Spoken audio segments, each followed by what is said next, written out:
Good evening. I come across a story on Raw Story. It's titled "I Regret Going." Protester says he has nothing left after giving life savings to Freedom Convoy. See a picture of the guy. A man who got involved with the anti-vaccine mandate Freedom Convoy protest in Canada says he now regrets going, in no small part because he gave the convoy his entire life savings. Martin Joseph Engelhardt. So he got involved in the protest early this year. He never had a stance on the vaccine mandates. Started out delivering fuel and laundry to the protesters. He occupied major cities, including key bridges that are used as major trade routes. However, his participation became more costly from January 28th to February 14th. Bank statements showed he transferred thousands of dollars and spent thousands more at a gas station near Coventry Road, where he was stationed for the majority of the protests. He's currently living out of his SUV as his landlord kicked him out over his point of view concerning the protest.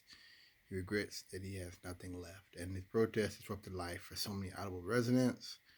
I'd like to apologize to people of Ottawa. I'm sorry. All I do is help people. Um, I think that stuff like this is demonstrable of how dangerous some of this political rhetoric really is. Um, that these people are patriots and that they're fighting for freedom and they're fighting for what's right, and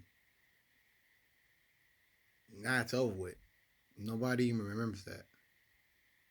Nothing was done. There was no law. They didn't achieve any goals from what they did. Except a bunch of trucks got towed, I remember. And this is a chance for the government, if you believe in this, it's a chance for the government to um, flex the muscle a little bit. It's the first time they flexed the terrorism, emergencies bill, whatever you call it.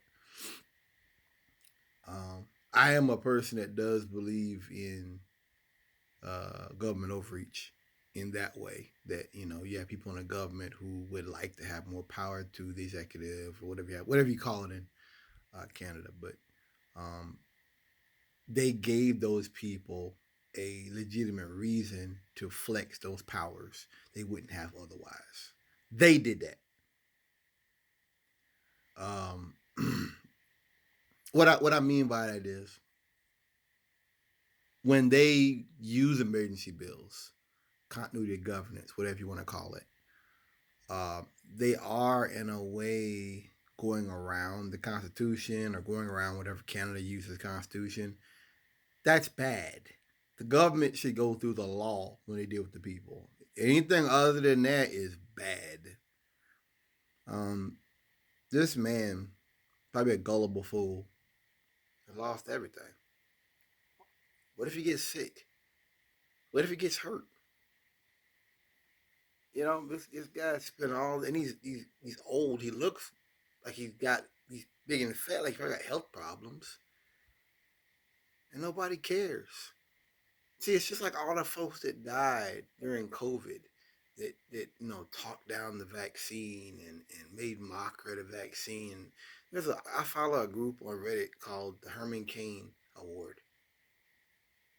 These people have went to their grave protesting government policies intended to save lives, and no one cares. There was a police officer, a trooper in Washington State, that came out and cursed the governor and said to the effect, I'm dirty and you kiss my ass or something like that. Went on Fox News. You can look it up. He's going to write a book, and now he's dead of COVID. And Fox News didn't come out saying anything about that. People like this, these are agitprops,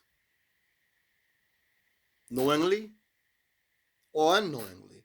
These are people that the right uses, under this patriot. We're patriots. We're fighting for the country. We're fighting to preserve our idea of American life or Western life.